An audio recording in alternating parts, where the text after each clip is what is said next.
Yeah, we'll utilise private security.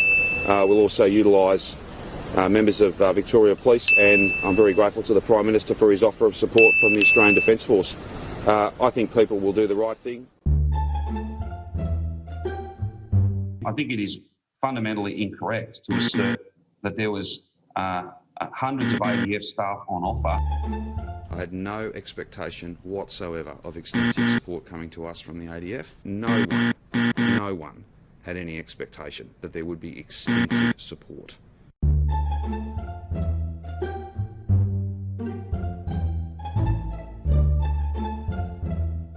Each of us knows someone who has not been following the rules. I think a sense of complacency has crept into us, and if we all don't start taking this a little more seriously than we have been, the alternative, though, is to pretend that it's over. Just like I think some Victorians have been. But we can't pretend it's over. It is not over. All we can do is change our behaviour. All we can do is remember.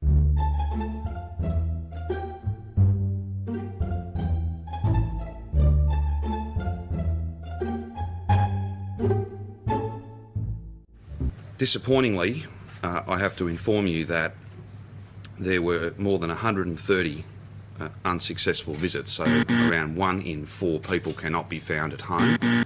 It is simply unacceptable for you to have this virus and not be at home. We've all got to do the right thing, we've all got to play our part. We're finding 1 in 4 people not at home, they're somewhere else.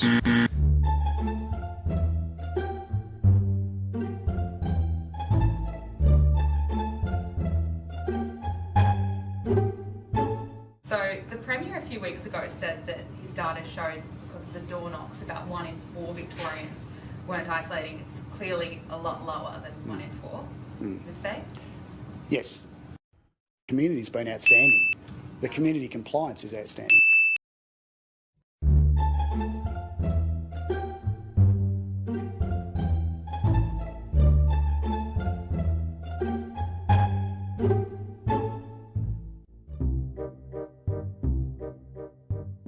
It could have been as high as 1 in 4 Victorians were breaching self-isolation. We now know it's less than 1%.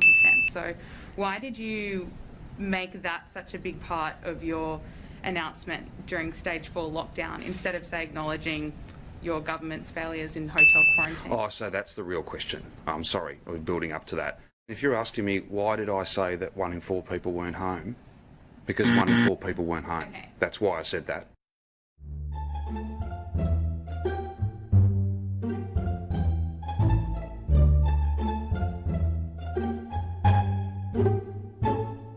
I'm very confident that we have a system that is worthy of being copied by others, and it is. If it was anything other than leading, and this is not about boasting, this is just a fact. If it was anything other than one of the best systems, the AMA over in WA were calling it the gold standard. They're not terms I use, but that's what they said.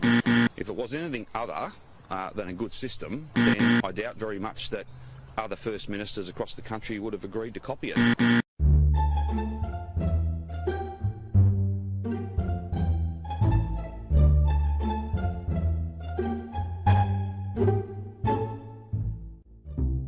I stand by your comments, though, that Victoria has higher standards than other states in the rest of the country when it comes to hotel quarantine.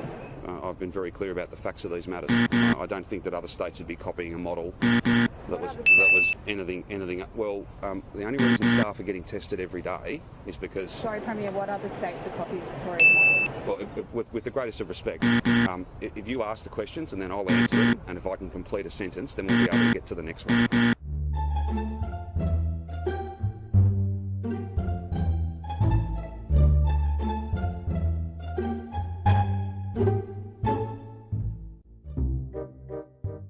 If the Australian Open does not happen in Melbourne, it will happen somewhere else.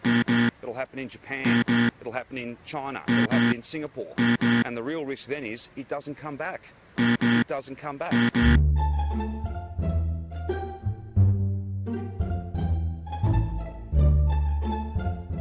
We're having a major event that if we don't have it, well, somebody else will, and it won't be coming back. Who told you that? And I've made that, well, logic tells you that. No, who's No, what that's- credible tennis person suggested that we're at risk of losing the Australian Open as a Grand Slam event? I've had many different discussions with many different people. I'm not going into the private discussions that I...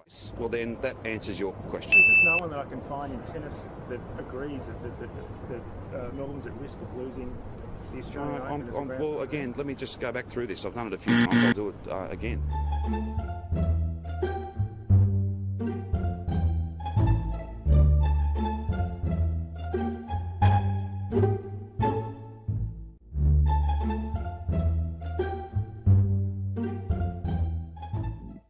There's just no one who says it was them. You're aware of that?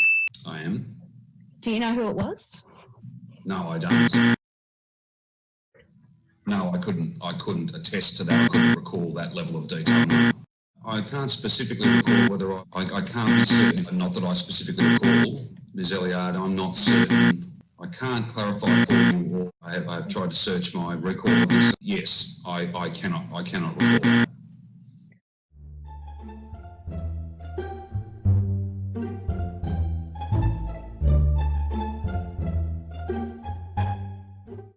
And I want to issue an unreserved apology to all Victorians, and so that I, as the Leader of the Government, can take the appropriate action to ensure that these sorts of errors never occur again.